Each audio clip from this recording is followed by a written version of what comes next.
Elowen didn't know the stranger watching from the shadows was the Alpha King.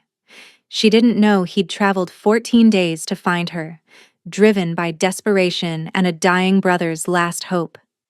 And she certainly didn't know that the beating she was about to endure would be her last, because the most powerful wolf in the realm was about to step out of the darkness and claim her protection. All she knew was pain. The bucket slipped from her raw fingers, water splashing across the courtyard stones. Elowen dropped to her knees immediately, scrambling to gather what she could, but it was already too late. The shadow fell over her before she could rise. Clumsy little curse. Beta Varn's boot connected with her ribs. The air rushed from her lungs as she collapsed onto the wet stone, gasping.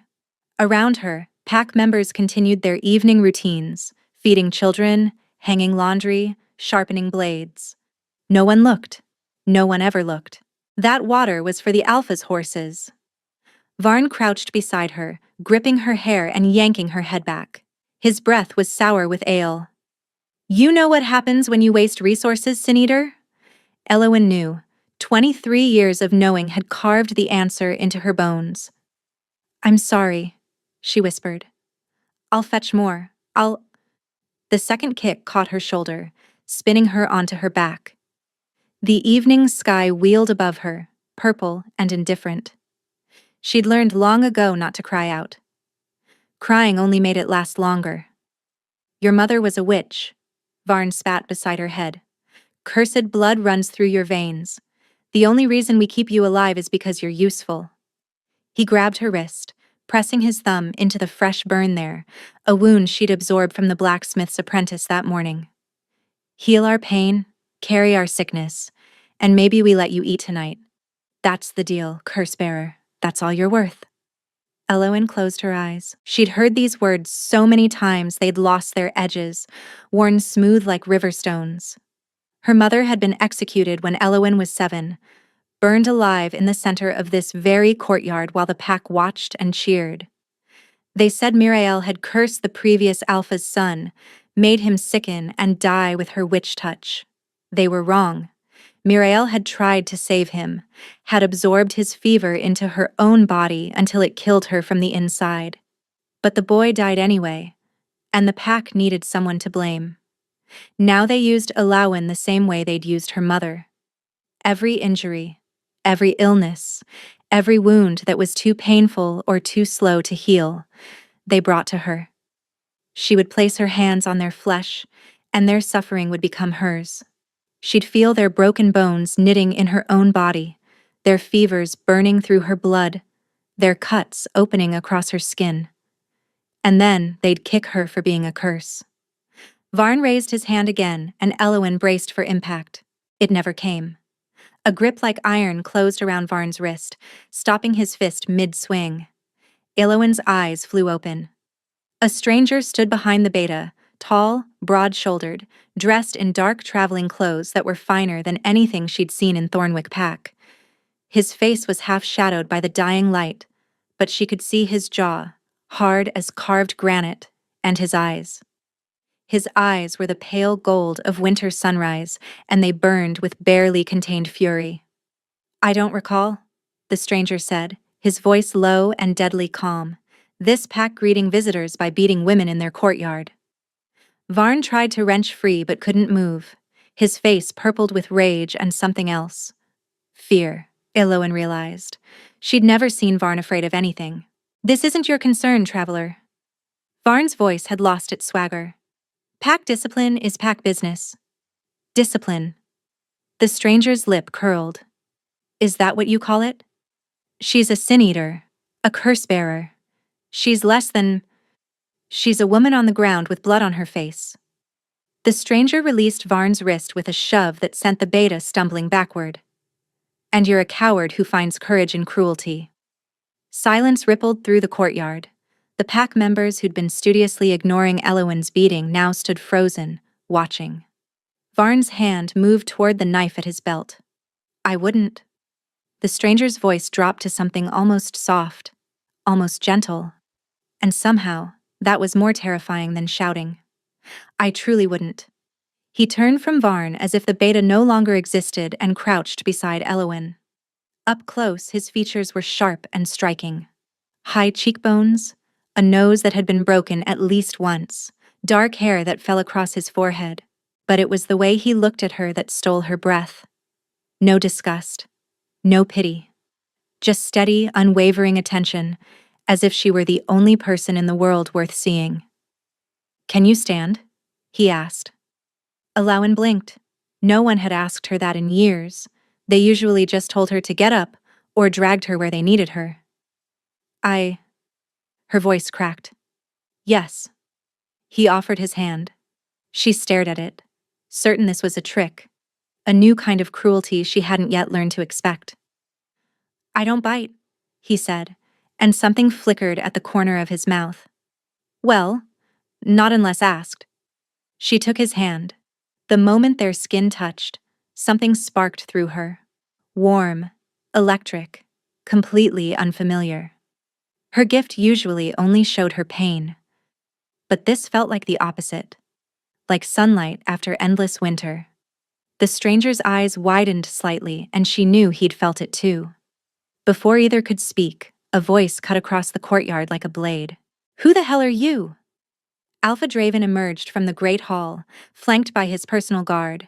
His gray eyes swept from Elowin to the stranger to Varn's humiliated scowl, calculating, assessing. The stranger straightened to his full height, keeping Elowin slightly behind him, protecting her. When had anyone ever protected her? "I'm the man who's about to make you a very generous offer," the stranger said, "or a very dangerous enemy." He smiled, and it didn't reach those winter gold eyes. "Your choice, Alpha Draven." Alpha Draven led them to his study, a cramped room that smelled of stale smoke and old leather. Elowin stood near the door, uncertain why she'd been included. The stranger had simply looked at her when Draven tried to dismiss her, and that single look had been enough to make the Alpha reconsider. "Sit," Draven said, gesturing to a chair. "I'll stand." The stranger's tone left no room for argument. "And so will she." Draven's eyes flicked to Elowin with visible irritation. "The Sin Eater is pack property. Whatever business you have, she's not property." Each word landed like a hammer strike. "She's a person with a gift. One your pack has exploited and brutalized for years, apparently. You don't understand our ways, traveler." "I understand cruelty perfectly well." The stranger moved to the window, his profile sharp against the last light of dusk. "I also understand desperation, which is why I'm here." Draven leaned back, some of his tension easing into calculation. "You want something." "I want her." Elowin's heart stopped. "The Sin Eater!" Draven laughed. "You came all this way for our little curse? She's useful, I'll grant you, but hardly worth—" "I know what she is." The stranger turned, and his gaze found Elowin's across the room. "I know what her mother was too. Muriel wasn't a curse. She was a mercy bearer, one of the rarest gifts in the old bloodlines. Healers who take suffering into themselves so others don't have to carry it." Elowin couldn't breathe. Her mother's name in a stranger's mouth, spoken with respect instead of hatred. "Her daughter has the same gift," the stranger continued. "Stronger, maybe, after years of being forced to use it. And I have someone who needs that mercy more than you need a scapegoat to kick." "Who?" Draven's greed was barely concealed. If this stranger wanted Elowin badly enough to travel here, perhaps she was worth more than the pack realized. The stranger was silent for a long moment. When he spoke again, his voice had lost its edge, worn down to something raw. "My brother. He was wounded 3 months ago, a blade cursed with shadow poison. It's killing him slowly. Every healer in my territory has tried. Every herb, every remedy, every magic we possess. Nothing works." His hands clenched at his sides. "The poison feeds on his pain, regenerates from his suffering. The only way to save him is to remove that suffering entirely, take it from him." "And give it to her," Draven finished, smiling. "You want our Sin Eater to absorb your brother's curse." "I want to offer her a choice. Something she's clearly never been given here." The stranger crossed to where Elowin stood and lowered his voice, speaking as if they were the only two people in the room. Your mother saved my brother once, when we were children. He had a fever that nearly killed him. Muriel was passing through our territory, and she placed her hands on him, and she took his sickness into herself. She suffered for 3 days so he could live. His eyes held hers, fierce and sad. I was 8 years old. I never forgot her kindness, and I never forgot the daughter she said she'd left behind, a little girl with the same gift, hiding in a pack that would never deserve her. Tears burned Elowin's eyes. Her mother had spoken of her, had thought of her even while saving strangers, had left a trail of breadcrumbs across years and distance that somehow led to this moment. She said if anything ever happened to her, the stranger continued, and if her daughter survived, that I should find her, protect her. He paused. It took me 16 years, Elowin. I'm sorry it wasn't sooner. The sound of her name, her actual name, not sin-eater, not curse, not worthless, broke something open in her chest. Why now? She whispered. Why come now, after all this time? Pain flickered across his features, and she saw the truth before he spoke it.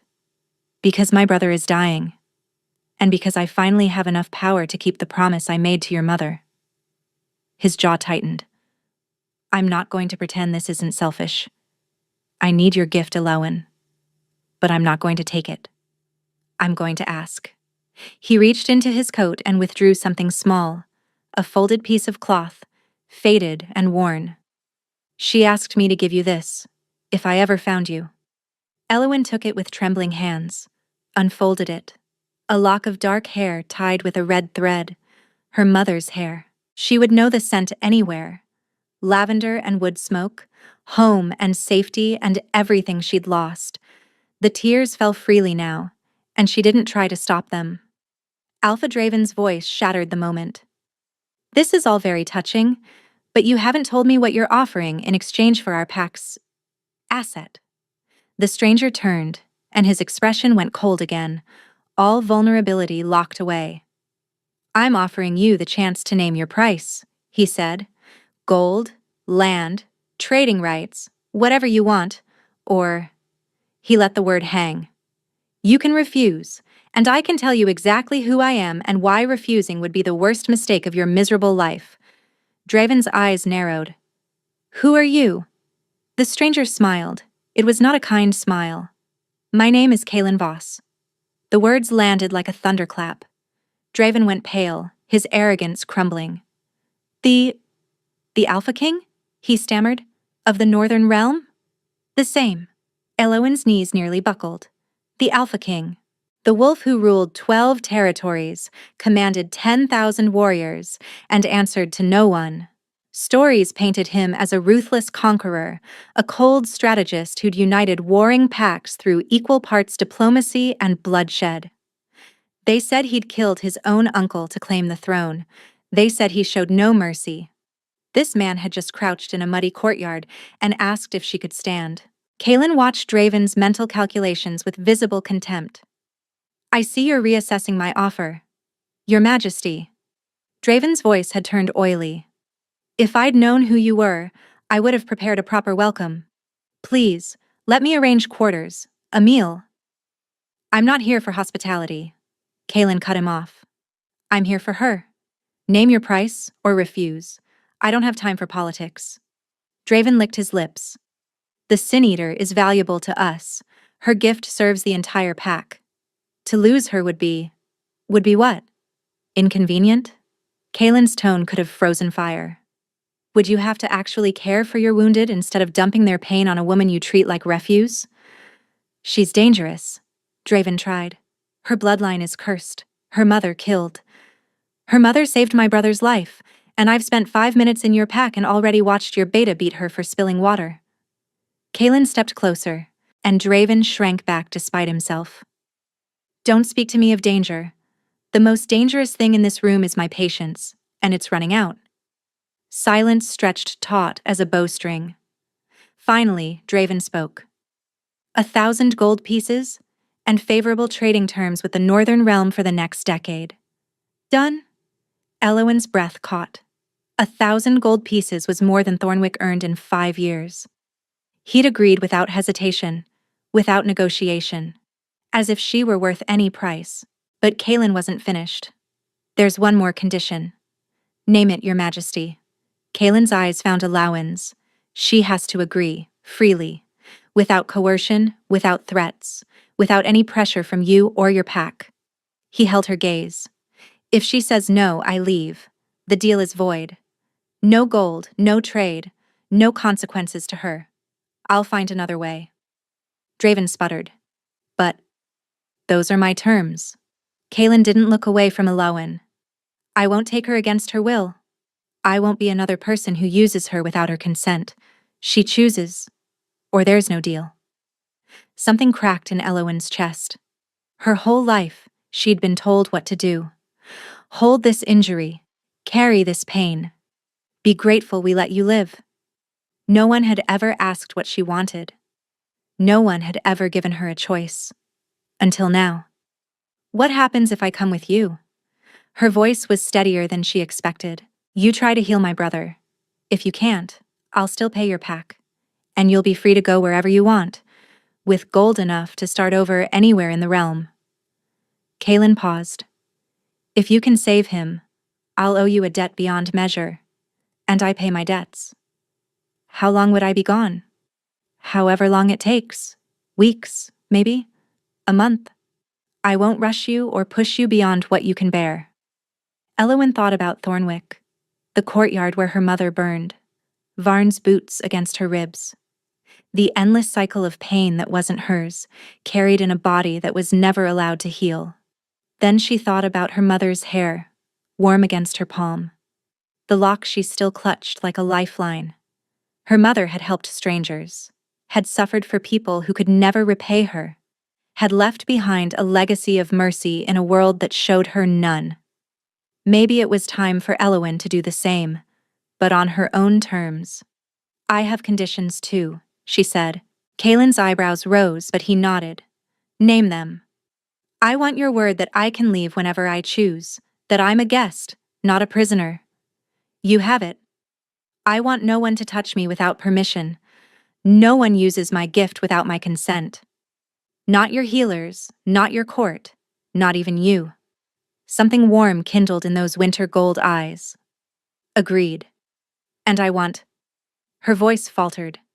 This last one felt too big, too greedy. But she forced herself to continue. I want to know if I'm worth more than my gift, if I'm just useful to you, or if I'm... something else. Kaelin was quiet for a long moment. When he spoke, his voice was rough. You're already something else, Eloin. You just don't know it yet. He extended his hand. She stared at it, remembering the spark that had passed between them in the courtyard. The warmth, where she usually only felt pain. Do we have a deal? He asked. Eloin took a breath and placed her hand in his. The spark that passed between their palms was stronger this time, a pulse of heat that traveled up Eloin's arm and settled somewhere behind her ribs. Kaelin's fingers tightened around hers, and she saw his jaw clench, a flash of startled recognition crossing his features before he masked it. A handshake won't hold? Draven said, his voice carrying a sneer he couldn't quite hide. If you're taking our Sin-Eater, I want something binding. A blood oath. Eloin expected Kaelin to refuse. Blood oaths were ancient magic, unbreakable and dangerous. To enter one lightly was foolishness. To enter one with a stranger was madness. But Kaelin simply nodded. Agreed. He released her hand and drew a blade from his belt. Not a fighting knife, but something older. The handle was wrapped in dark leather, the steel etched with symbols that seemed to shift in the lamplight. Old wolf script, Eloin realized, the language of oaths and bindings. Do you know what a blood oath means? Kaelin asked her quietly, ignoring Draven entirely.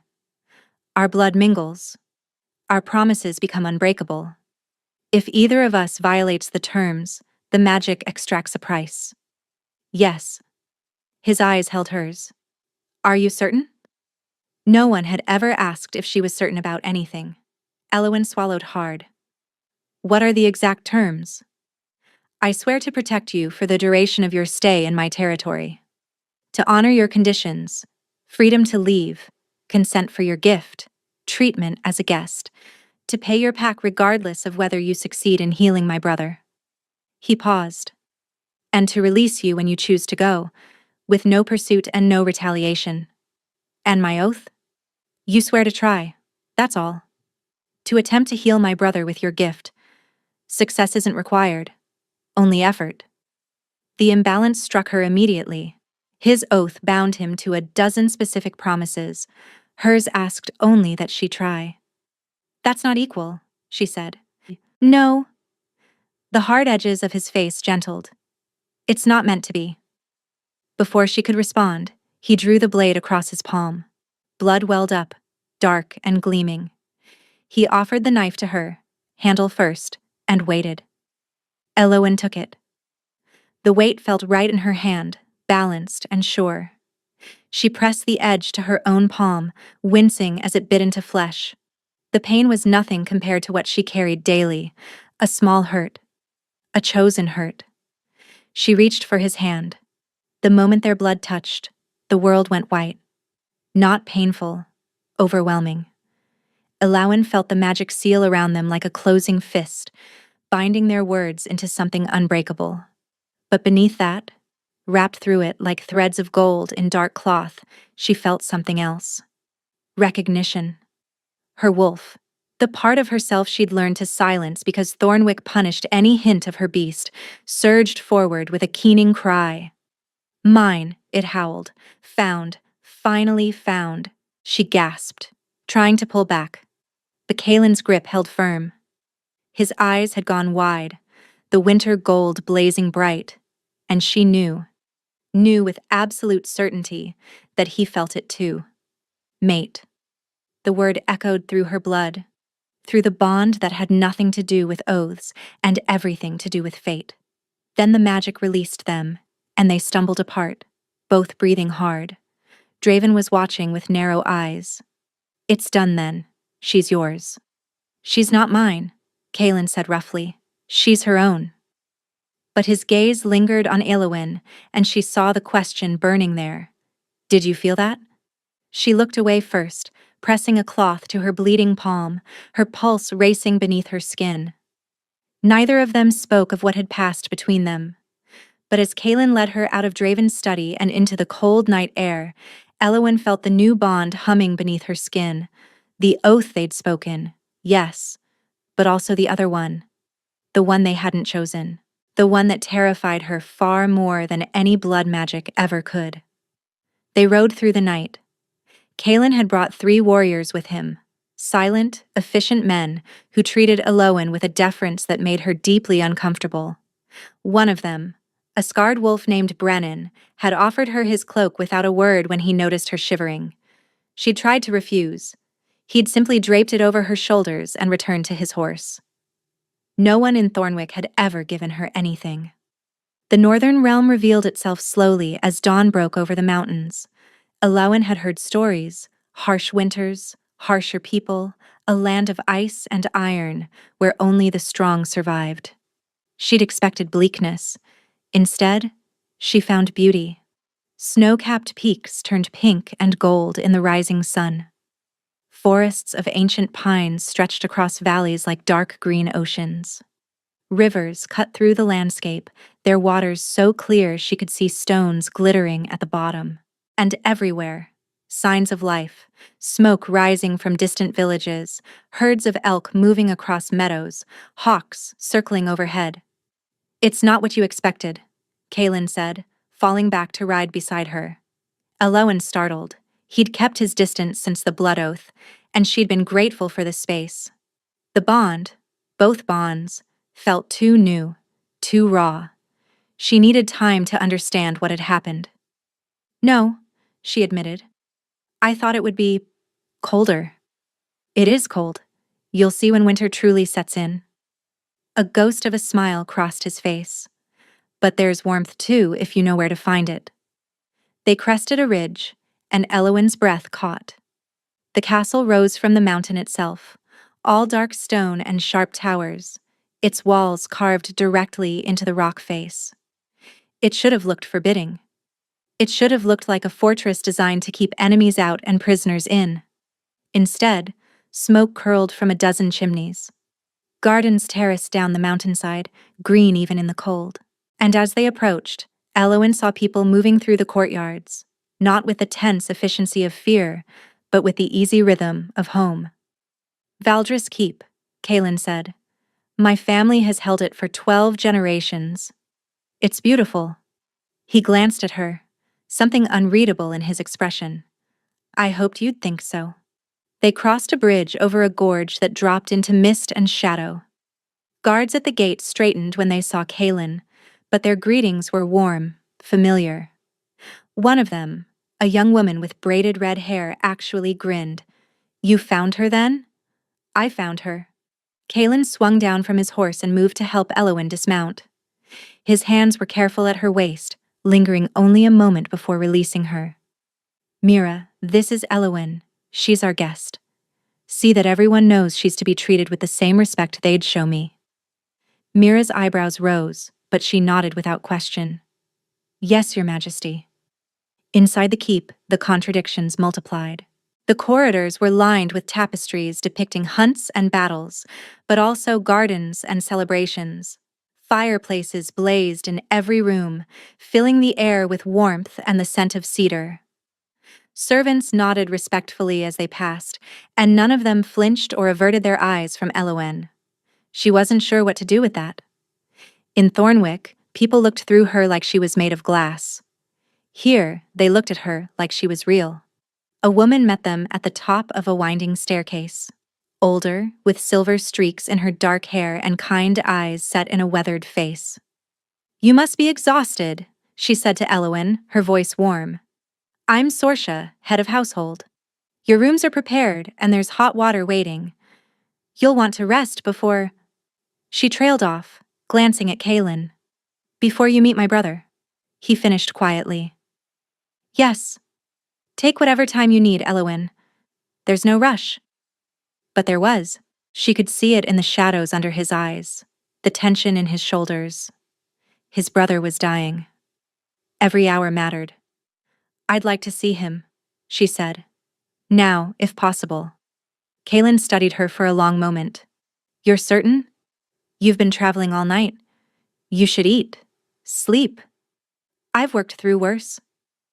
The words came out sharper than she intended, edged with years of never being allowed to rest. She softened her tone. Please. Let me try. He nodded slowly. This way. They climbed another staircase, narrower and older than the rest, until they reached a heavy oak door guarded by 2 warriors. Both looked exhausted, grief etched into their faces. Kaelin pushed open the door. The room beyond was warm and dim, curtains drawn against the daylight. A fire crackled in the hearth, and in the center of a massive bed, barely visible beneath layers of furs, lay a young man. He looked like Kaelin, the same sharp features, the same dark hair. But where Kaelin was all controlled power, this man was fading. His skin was gray, his cheeks hollow, and his breathing shallow and labored. Dark veins crawled up his neck like poison beneath the skin. Even unconscious, his hands twitched occasionally, a warrior's instincts refusing to fully surrender, even to poison. Elowen, Kaelin said softly, this is my brother, Theron.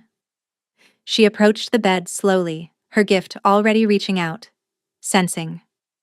The shadow poison hit her like a wave of ice. Wrong, corrupted, hungry. It fed on pain, Kaelin had said. She understood now.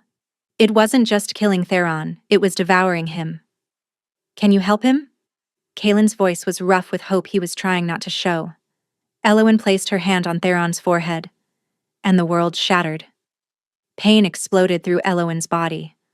Not the dull ache of absorbed injuries she was used to, but something alive, something that clawed at her from the inside, screaming with a voice that wasn't human.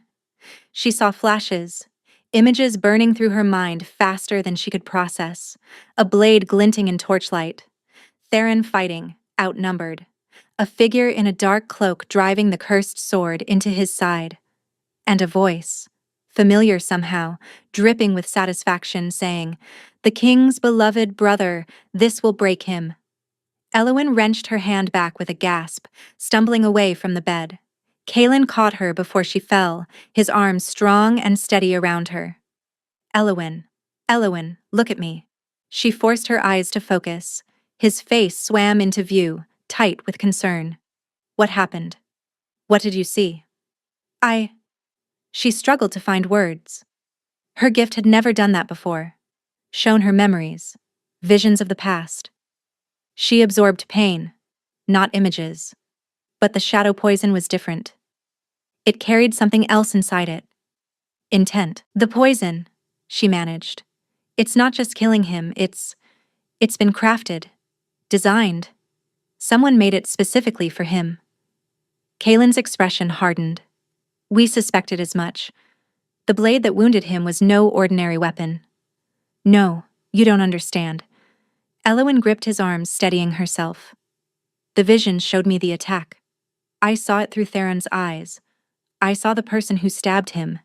They knew who Theron was. They wanted this. Wanted to hurt you through him. Did you see their face?" She closed her eyes, trying to recall the fractured images. The cloaked figure had been careful, face hidden in shadow.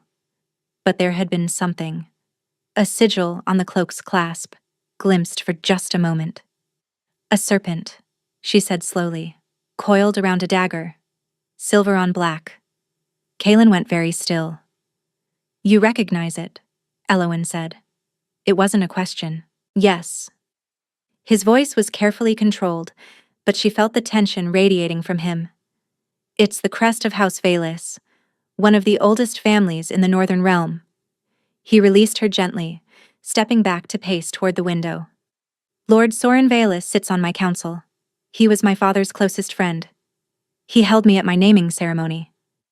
The parallel to her own mother struck Eowyn like a physical blow.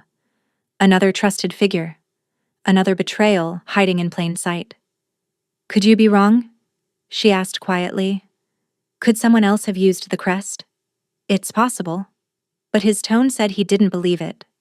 "Soren has opposed several of my decisions since I took the throne. He wanted me to marry his daughter, unite our houses. I refused."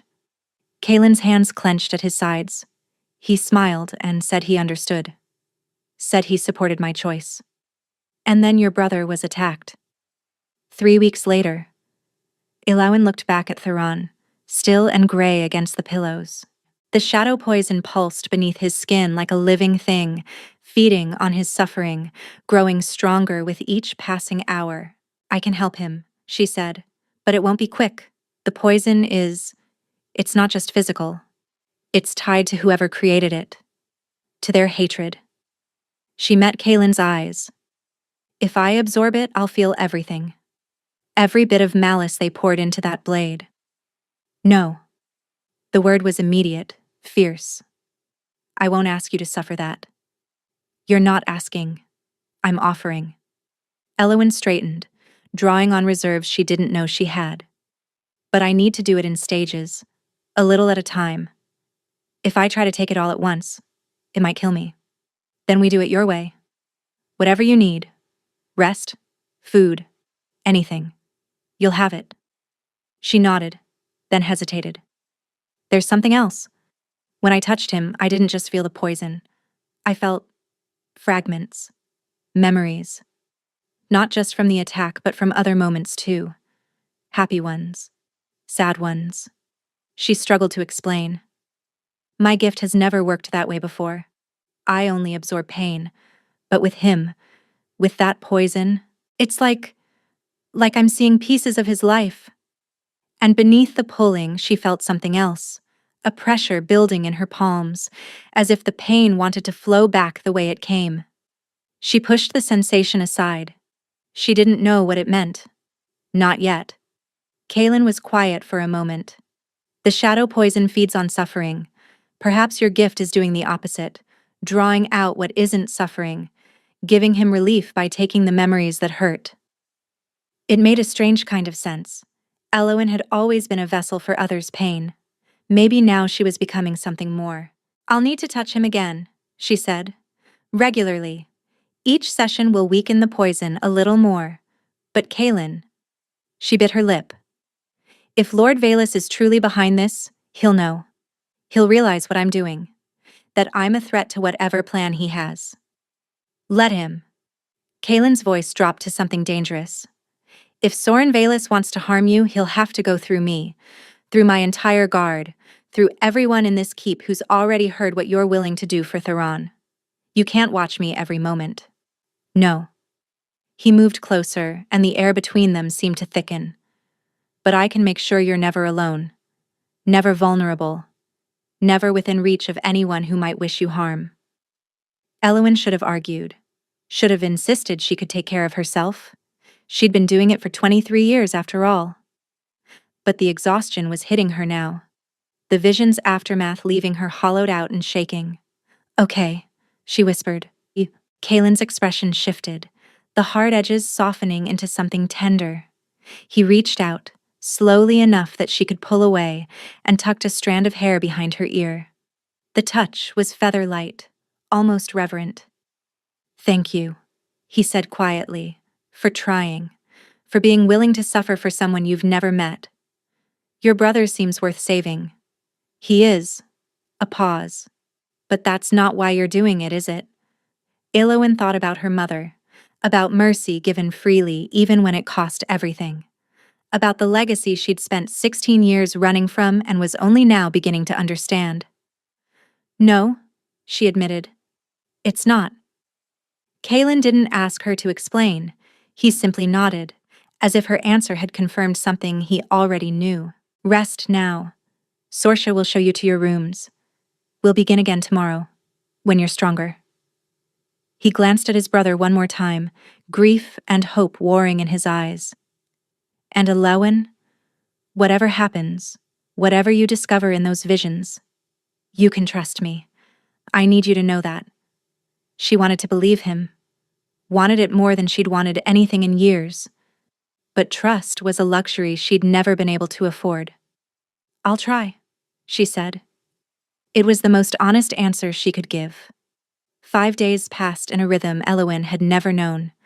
Mornings, she worked with Theron. Each session drained her. The shadow poison fought back, clawing at her gift like a wounded animal. But she was making progress. The dark veins had retreated from his neck. His breathing came easier. Once, on the 3rd day, his eyes had fluttered open, and he'd looked at her with confused gratitude before slipping back into unconsciousness. "You're saving him," Kaelin had said, his voice rough with emotion. "I can see it." Afternoon, she explored Valdris Keep, the library with its towering shelves and dusty tomes, the kitchens where the cook pressed warm bread into her hands and refused to let her leave without eating, the training yards, where warriors sparred with brutal efficiency but always nodded respectfully when she passed. And always, always, she felt Kaelin's presence.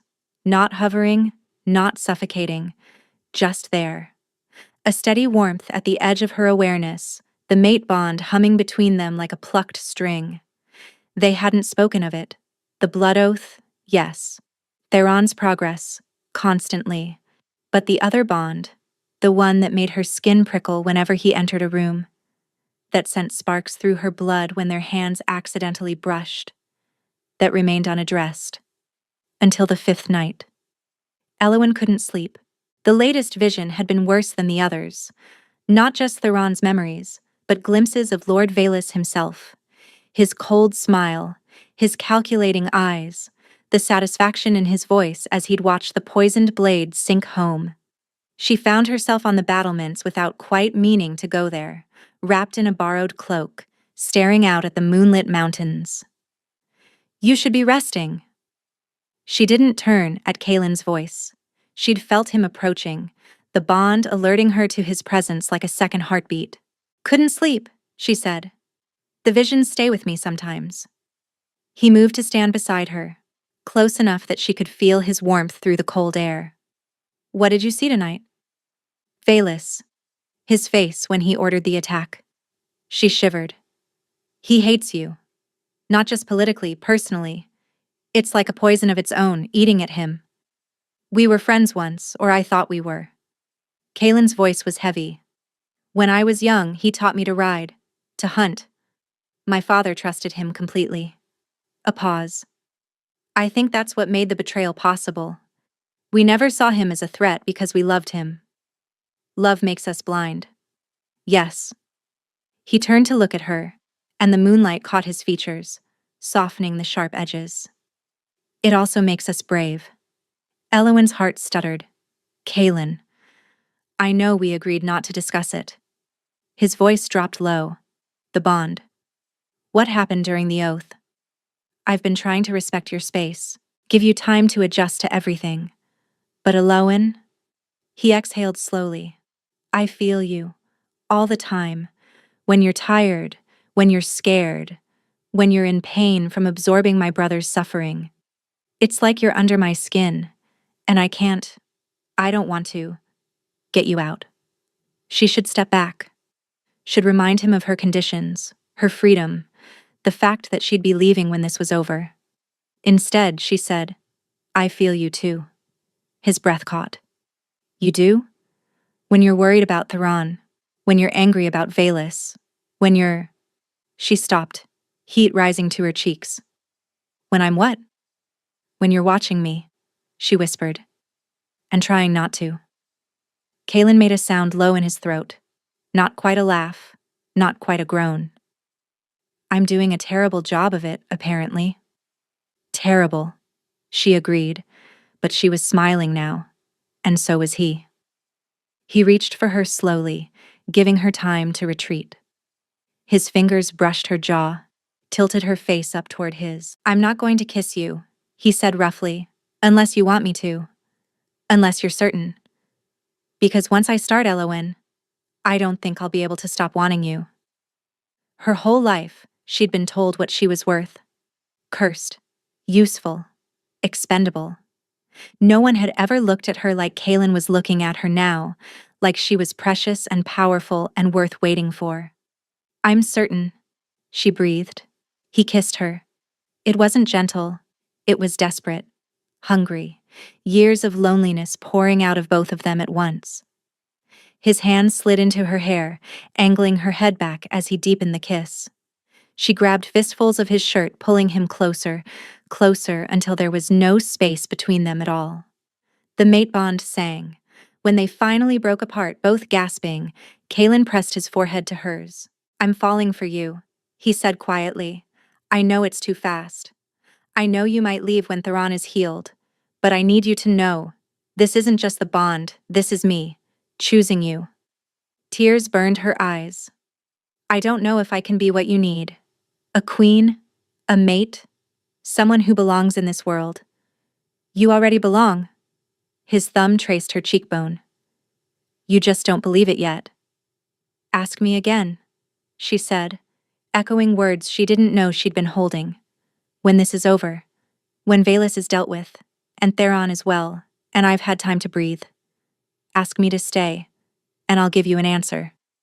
Relief and longing flooded his expression, raw and unguarded. I can wait. For you, I can wait forever. She kissed him again, softer this time, a promise rather than a confession. And somewhere in the keep below, Lord Valus's spy watched from the shadows and began composing a message to his master. The attack came 2 days later. Elowen was alone in Theron's chamber, deep in a healing session, when she felt it. A wrongness in the air, a shift in the energy around her. Her gift screamed a warning she didn't understand. She pulled back from Theron just as the door burst open. 3 men in dark leather, faces covered, blades drawn. They moved with professional efficiency, fanning out to block her escape. The Sin Eater, one of them said. Lord Valus sends his regards. Fear coiled tight in her chest. She had no weapons, no training, nothing but a gift that required touch to work. But she also had something else.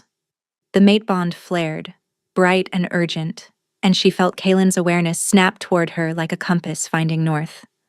He was coming. She just had to survive until he arrived.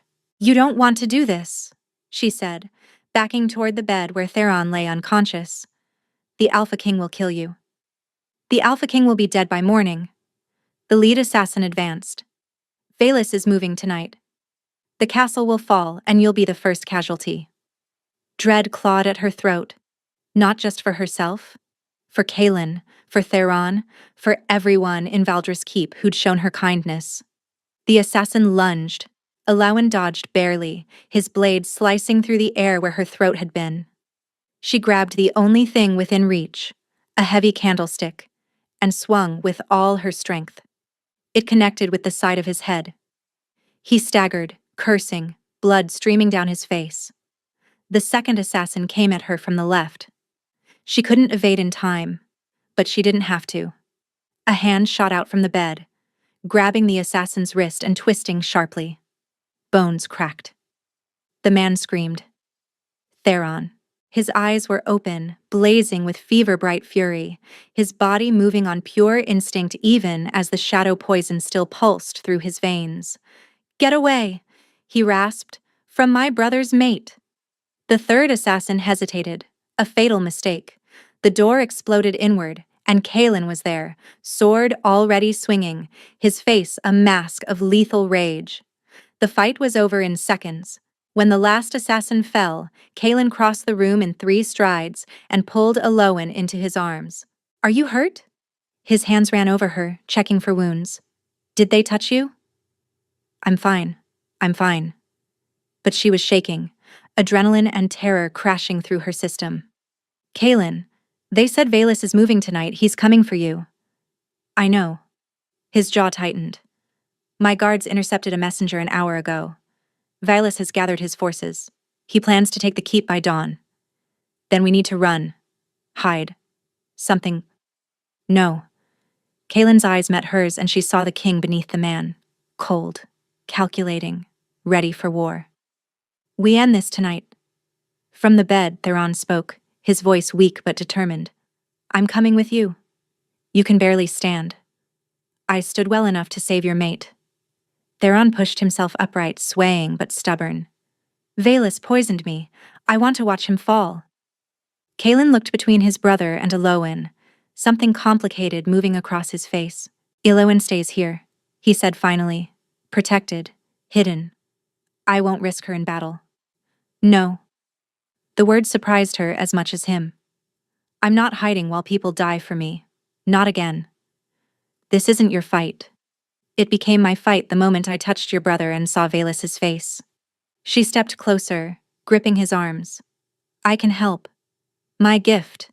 If I can touch him, touch Valus, I might be able to see his plans, his weaknesses.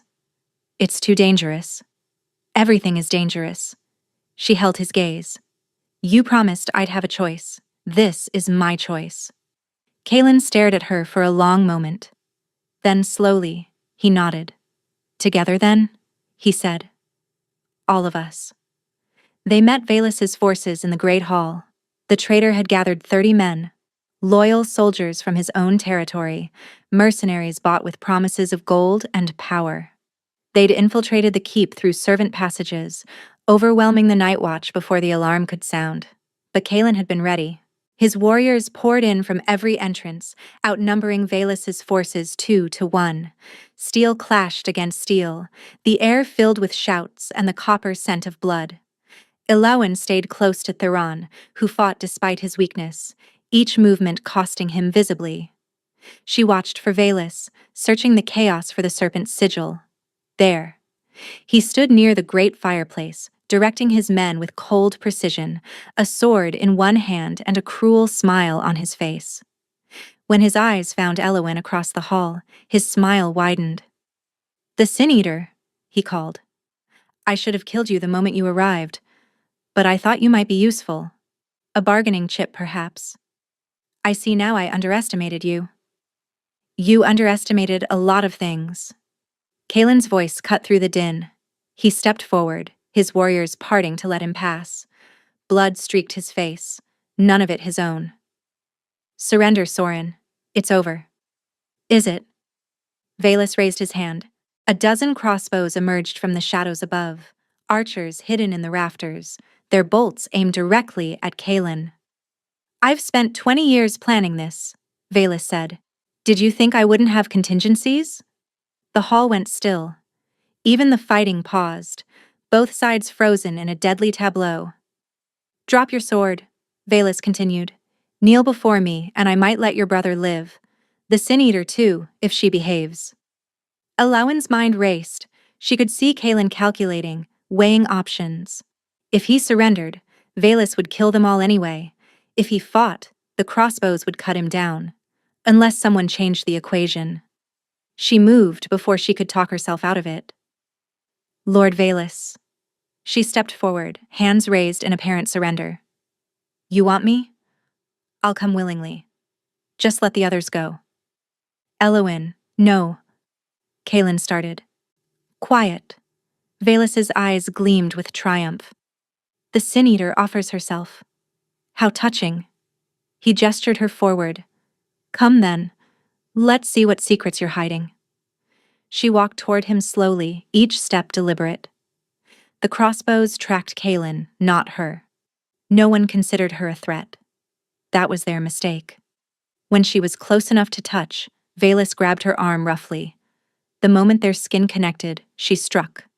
Not with fists, with her gift. She'd never tried to push before, only pull. But the shadow poison had taught her something. Pain could flow both ways. She poured into Valus every ounce of suffering she'd absorbed over 23 years. Every beating, every burn, and every moment of cruelty the Thornwick pack had inflicted. Every fragment of agony she'd pulled from Theron. Every drop of hatred she'd seen in his own poisoned blade. Valus screamed. The sound was inhuman, tearing from his throat as he collapsed to his knees. His grip on her arm spasmed, then released. The crossbowman above hesitated, uncertain. That hesitation was enough. Kaelin's warriors surged forward. The archers were overwhelmed before they could loose a single bolt. Valus's forces, seeing their leader writhing on the ground, began to surrender. Kaelin reached Elowin just as her legs gave out. He caught her, easing her to the floor, his face pale with fear. "What did you do?" "Gave him back what he gave others." Her voice was barely a whisper. The effort had hollowed her out completely. Everything he put in that poison, everything he made Theron feel. I made him feel it all at once. Valus had stopped screaming. He lay curled on the stones, weeping, broken in ways that had nothing to do with physical wounds. "Is he?" "Alive. But he'll never hurt anyone again." Elowin closed her eyes. "The poison's gone now. From Theron. From everyone. I burned it out of him." She felt Kaelin's arms tighten around her. "You brilliant, reckless, impossible woman." He breathed against her hair. "You could have died." "Worth it." She managed a weak smile. "Your face when I walked toward him."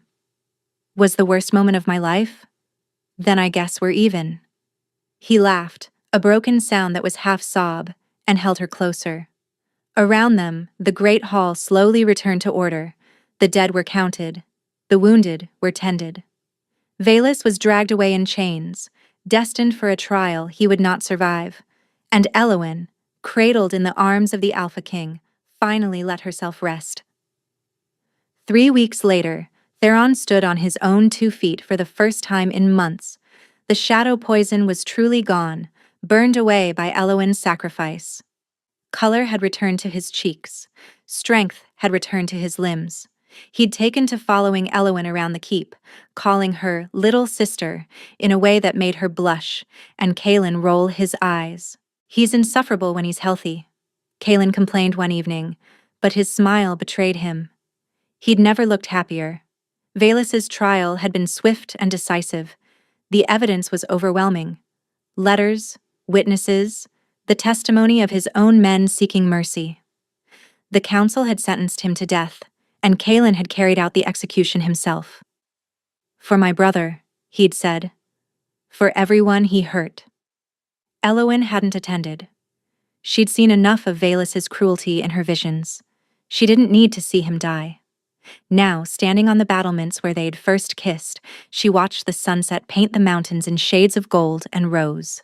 The air was cold, winter approaching in earnest. But she didn't mind. She'd grown to love the northern realm's harshness. It felt honest. "You've been avoiding me." She turned to find Kalen approaching, his expression unreadable. "Not avoiding," she said. "Thinking." "About?" "The oath is fulfilled." She forced herself to meet his eyes. "Theron is healed. Valus is gone. By the terms of our agreement, I'm free to leave." Something flickered across his face. Pain, quickly controlled. "Yes, you are. You said you'd give me gold. Enough to start over anywhere." "I did." He moved closer, stopping just out of arm's reach. "Is that what you want?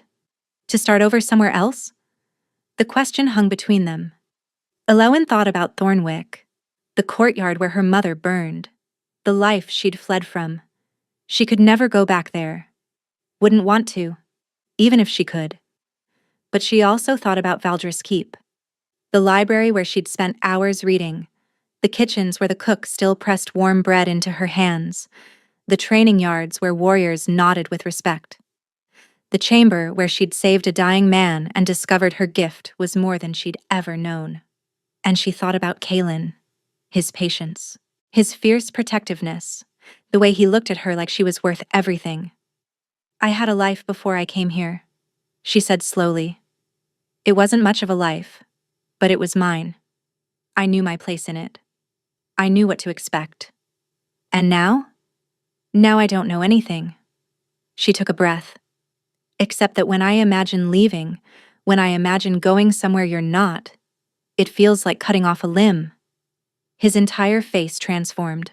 Wonder, disbelief, and desperate hope breaking through his composure. "What are you saying, Elewen?" "I'm saying ask me." He closed the distance between them in one stride, his hands framing her face. "Stay," he said, his voice rough. "Not because of the bond, not because of duty or obligation or gratitude. Stay because I love you, because these past weeks have been the happiest of my life, because I want to wake up next to you every morning and argue with you every evening and grow old watching you read in my library." Tears streamed down her cheeks. "You love me?" "Desperately, completely, in ways I didn't know I was capable of. I'm a sin-eater from a pack that treated me like refuse. You're a healer who saved my brother, a warrior who defeated my enemy, a woman who makes me want to be better than I am." He pressed his forehead to hers. "Say yes, Elewen. Please." She kissed him instead. It was answer enough. They held the ceremony under the full moon, 1 month later. Elewen wore deep green silk, the color of the northern pines she'd grown to love. Kalen wore formal black, his family's crest gleaming silver at his throat. Theron stood beside his brother, healthy and whole, grinning like he'd orchestrated the entire thing himself. "I basically did," he'd told Elewen that morning. "If I hadn't gotten stabbed, you two never would have met." That's a terrible way to take credit. "I'm an innovator." The vows were simple: partnership, choice, love freely given, never demanded. When Elewen spoke her promises, she felt the mate bond settle fully into place. Not a chain, but a bridge. A connection that left room for both of them to be whole. Kalen kissed her as the moon rose high, and the assembled wolves howled their approval. Later, much later, they lay tangled together in their chambers. Their chambers now, warm despite the winter wind outside. "Tell me something," Kalen murmured, tracing patterns on her shoulder. "Something I don't know." Elewen considered. "The night you found me, when you stepped out of the shadows and stopped Varn, I thought you were a hallucination. Something my mind invented because I'd finally broken. And now I think maybe I was broken." She shifted to look at him. "But you didn't fix me. You just held the pieces until I could put them back together myself." His eyes softened. "You did the same for me. For Theron. For this entire kingdom. I guess we're even then. Not even close." He kissed her forehead. I'll spend the rest of my life trying to balance the scales. That sounds like a lot of effort. You're worth it. He pulled her closer. You'll always be worth it. Elowyn closed her eyes, listening to his heartbeat, feeling the bond hum between them.